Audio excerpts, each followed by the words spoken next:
নতুন নতুন আত্মীয় বাড়িতে আসলে কি মনে হয়, 1000 দেবার পরে, 1000 সেবা করার পরে মনে হয় সেবা করা হয় নাই। আপনারা মেয়ে বিয়ে দিয়েছেন না, মেয়ে বিয়ে দেওয়ার সময় যদি জামাই কিছু না চাই, যতই দেন মনে হবে কিছুই দেওয়া হলো না। প্রভুর সেবাটাও ঠিক তদনুরূপ। যারা কোনো কিছু চাওয়ার আশাবাদ দিয়ে সেবা করেন, তারা 1000 সেবা করার পরেও ভাবে যে আমার সেবা হলো না। এই ত্রিনাদপি ভাব। একজন আপনাকে 1000 কথা বলুক, অপমান করুক, কিন্তু আপনি যদি সহ্য করতে পারেন। কিভাবে সহ্য করব বাবা? সহ্য করবেন কিভাবে জানেন? কেউ যদি আপনাকে চাটি মারে এই গালে, আপনি মাথাটা নিচে করে ভাববেন, পূর্বে আমি কাউকে আঘাত করেছিলাম, তাই এই আঘাতটা গোবিন্দ আমাকে পাইয়ে দিল। বলেন রাগ হবে বাবা? রাগ হবে?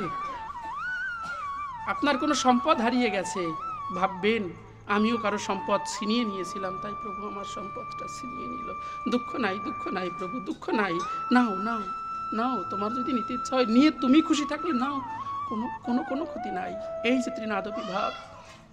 আর তো রুরিব সহিষ্ণু না, বৃক্ষের নাই উদার হওয়া। বৃক্ষের নাই উদার মানে বৃক্ষের গোড়া শুকিয়ে যাচ্ছে, কারো কাছে জল চাই, আমাকে একটু জল দাও, বলেন চাইবে? যিনি শুদ্ধ নিষ্কিঞ্চন বৈষ্ণব হবেন, তিনি কখনো বলবেন না গো আমার 10,000 টাকা দাও, 20,000 টাকা দাও। কি বলবেন জানেন? ওগো শুদ্ধ বৈষ্ণব টাকা চাইবে না কেন? তাহলে তাহলে চলবে কি করে বৈষ্ণবের? বলছে বৈষ্ণবের কাছে সম্পদ আছে। কি সম্পদ আছে গো? গৌর সম্পদ আছে। যিনি সাধু হবেন তিনি ভাববেন প্রভুই চালাবেন, আমি না, আমি চালাতে পারি না, আমি খেতে পারি না। বাবা যদি ভিক্ষা না পাও, যদি অর্থ না থাকে, মন্দিরে যদি চাল না থাকে, কি ভাববা? মন্দিরে চাউল না থাকলে ভাববো যে গোবিন্দ আমাকে একদিন উপবাসী রাখতে চাই, তাই আমি উপবাস আছি। আমি না খেতে পারলে পরে নিতাই গৌর তো খেতে পারছে না। নিতাই গৌর তুমি উপবাসী রাখছো তো, তুমি থাকো, আমাকে উপবাসী রেখে তুমি খুশি থাকলেই অনেক অনেক অনেক।